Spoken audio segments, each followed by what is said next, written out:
শরীর ভাল্লুকের আর মুখ ভূতের হয়ে যায়।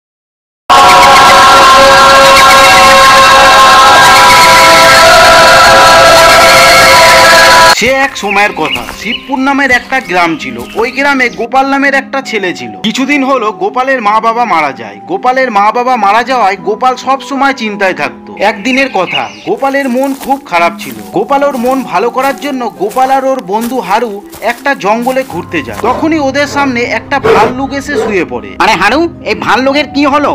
আর এই ভাল্লুক আমাদের সামনে শুয়ে কেন পড়লো? মনে হচ্ছে এর খুব ঘুম পেয়েছে। তখনই গোপালের চোখ ভাল্লুকের পায়ের উপরে পড়ে। আরে হারু, এই ভাল্লুকের পায়ে তো কাঁটা ঢুকেছে, এর জন্য এই ভাল্লুক এত চিল্লাচ্ছে। ভাল্লুক জোরে জোরে চিল্লাচ্ছে, ওর পায়ে ব্যথার জন্য খুব কাঁদতে থাকে। তখন গোপাল ওর পা থেকে কাঁটা টেনে বার করে দেয়। কাঁটা বেরোনোর সঙ্গে সঙ্গে ভাল্লুক চিল্লানো বন্ধ করে দেয়। তখন থেকে গোপাল আর ভাল্লুকের মধ্যে ভালো বন্ধুত্ব হয়ে যায়। গোপাল তখন ভাল্লুকের নাম দেয় মিষ্টি। মিষ্টি, আমাদের অনেক দেরি হয়ে গেল, আমরা এখন আসছি। গোপাল আর হারু তখন মিষ্টিকে বিদায় জানায় আর ওখান থেকে বাড়ি চলে আসে। একদিনের কথা, গোপালের খুব খিদে লেগেছিল, কিন্তু গোপালের কাছে খাবার মতন কিছুই ছিল না। তখন গোপাল পাশের বাড়ির দাদুকে বলে, দাদু, খুব খিদে লেগেছে, কিছু খেতে দাও না। খেতে তো আমি তোকে দেব, কিন্তু তুই আমার একটা কাজ কর। হ্যাঁ দাদু, বলো আমায় কি করতে হবে? তখন দাদু গোপালকে খেতে দেয়। আগে তুই খেয়ে নে, তারপরে কাজ করি। গোপাল তখন খাবার খেয়ে নেয় আর দাদু তখন গোপালকে জঙ্গল থেকে কাঠ নিয়ে আসতে বলে। গোপাল তখন জঙ্গলে কাঠ নিতে চলে যায়। ওখানে গোপালের বন্ধু মিষ্টিকে দেখে। আরে মিষ্টি, তুই এখানে? মিষ্টি তখন ওর একটা পা ধরে গোপালকে জিজ্ঞাসা করে যে তুমি এখানে কি করছো? মিষ্টি, আমি এখানে আমার দাদুর জন্য কাঠ নিতে এসেছি। তখন ভাল্লুক ওর মুখে করে গোপালকে অনেক কাঠ নিয়ে এসে দেয়। মিষ্টি, আমি তাহলে এখন আসি, আমি কালকে আবার আসবো। এইভাবে গোপাল আর ভাল্লুক খুব ভালো বন্ধু হয়ে যায়। তখন মিষ্টি ওর মুখে করে কাঠ নিয়ে গোপালকে ওর বাড়িতে ছেড়ে দেয়। তখন গোপাল মিষ্টিকে বলে, মিষ্টি, তোকে যেন কেউ না দেখে, তুই তাড়াতাড়ি এখান থেকে চলে যা। তখন মিষ্টি গোপালকে ছেড়ে জঙ্গলে চলে যায়। তখনই একজন গোপাল আর ভাল্লুককে একসঙ্গে দেখে চমকে যায়। বাবারে বাবা, এই ভাল্লুকি গ্রামের মধ্যে কিভাবে চলে আসলো? তখনই ও গ্রামে এসে গ্রামের প্রধানকে বলে দেয়। তখনই গ্রামের প্রধান আর গ্রামের লোক গোপালের বাড়িতে যায়। গোপাল, আমি এটা কি শুনছি? কি হয়েছে প্রধান বাবু? আমি তো কিছু করিনি। তুমি গ্রামে ভাল্লুক নিয়ে কেন আসো? প্রধান বাবু, ভাল্লুক আমার বন্ধু, আর ভাল্লুক খুব বুদ্ধিমান, ও কাউকে কিছু করবে না। এরপরে যেন গ্রামে ভাল্লুক না আসে। এখন ভাল্লুক আসছে, এরপরে জঙ্গল থেকে অনেক পশুরা আসবে। তোমাকে এই সব জিনিসের উপরে মনোযোগ দিতে হবে। ঠিক আছে প্রধান বাবু। ভাল্লুক গোপালের খুব ভালো বন্ধু। এই খবর সার্কাসওয়ালাদের কাছে পৌঁছে যায় আর ওরা গোপালের গ্রামে ভাল্লুককে ধরতে চলে আসে। তখন সার্কাসের লোকেরা নিজেদের মধ্যে কথা বলতে থাকে। এই গ্রামের পাশে একটা ভাল্লুক আছে, ওকে ধরে আমাদের সার্কাসে কাজ করাবো। এই বলে সার্কাসের লোকেরা জঙ্গলে চলে যায় আর জঙ্গলে গিয়ে ওরা একটা জাল পেতে রাখে। ওদিকে গোপাল, হারু আর মিষ্টি জঙ্গলে ঘুরে বেড়াচ্ছে। তখন মিষ্টি ওই জালে আটকে যায়। মিষ্টি, তুই চিন্তা করিস না, আমি তোকে এখান থেকে এখনই বার করছি।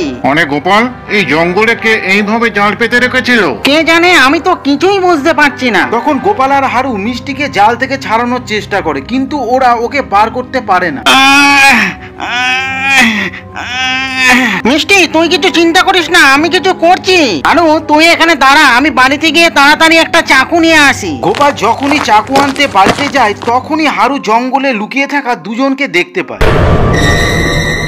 ওরা সার্কাসের লোক। হারু ওদের দেখে সব বুঝতে পারে। আচ্ছা, এসব তোমরা করছো? হ্যাঁ, আমরা সার্কাসের জন্য ভাল্লুককে নিতে এসেছি। আমি এইরকম হতে দেব না। তুমি আমাদের রাস্তা থেকে সরে যাও। আমি এইরকম হতে দেব না। তুমি যদি এখান থেকে না যাও, তাহলে আমি এই ভাল্লুককে পুড়িয়ে মেরে ফেলবো। সার্কাসের লোক রেগে গিয়ে ভাল্লুকের গায়ে আগুন ধরিয়ে দেয়। তখন ওখানে ভাল্লুক মরে যায় আর ওরা হারুকেও আগুনে পুড়িয়ে মেরে ফেলে। হারু তখন খুব চিল্লাতে থাকে, আমাকে মেরো না, আমাকে মেরো না। কিন্তু ওদের মধ্যে কোনো দয়া মায়া ছিল না আর হারু ওখানেই মারা যায়।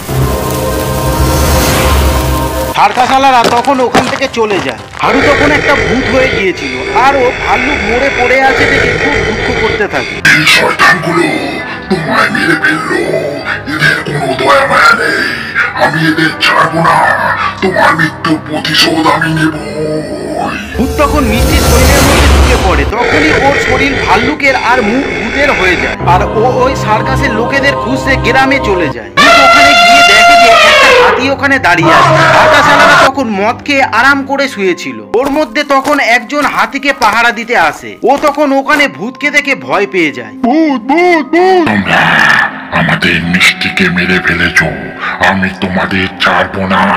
ভূত তখন খুব খারাপ ভাবে ওর নখ দিয়ে আঁচড়ে আঁচড়ে ওকে মেরে ফেলে। ওর চিল্লানোর আওয়াজ শুনে সার্কাসের লোক ওখানে চলে আসে, আর ও ওর বন্ধুকে ওখানে মরে পড়ে আছে দেখে ভয় পেয়ে যায়। আরে এই বিমলকে কে মেরে ফেললো? তখনই ওর সামনে ভূত চলে আসে। আমাকে মেরো না।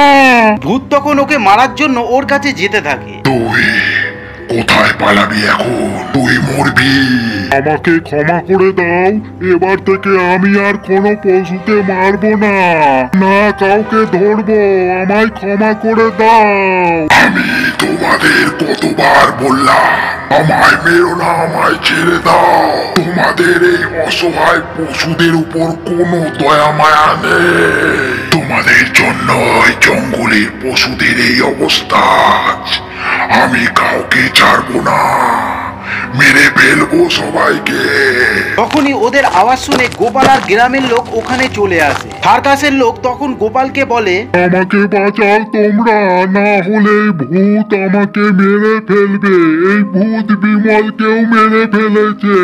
এই ভূত, ছেড়ে দে একে, তুই একে কেন মারতে চাস? ভূত তখন সবার সামনে নিজের আসল রূপে চলে আসে আর গোপালকে সব ঘটনা বলে। গোপাল তখন হারুর কথা শুনে খুব দুঃখ পায় আর বলে, হারু, ধরো একে, একে ছাড়বে না। এ মিষ্টি আর হারুর খুনি। তোমরা সামান্য কিছু পয়সার জন্য এদের মেরে ফেললে এর শাস্তি তোমাকে পেতেই হবে। তখন গোপাল আর গ্রামের লোক সার্কাসওয়ালাকে ভূতের হাতে তুলে দেয় আর ভূতকে বলে, হারু, এ তোমার খুনি, এর জন্য একে শাস্তি দেওয়ার অধিকার তোমার। ভূত তখন ওকে ওর নখ আর দাঁত দিয়ে নির্মম ভাবে হত্যা করে। আর তখনও শান্তি পায় আর ও মিষ্টির শরীর থেকে বেরিয়ে যায়। তখনও মিষ্টিকেও শক্তি দিয়ে বাঁচিয়ে তোলে আর হারু অপরাধীদের শাস্তি দিয়ে মুক্তি পেয়ে যায়।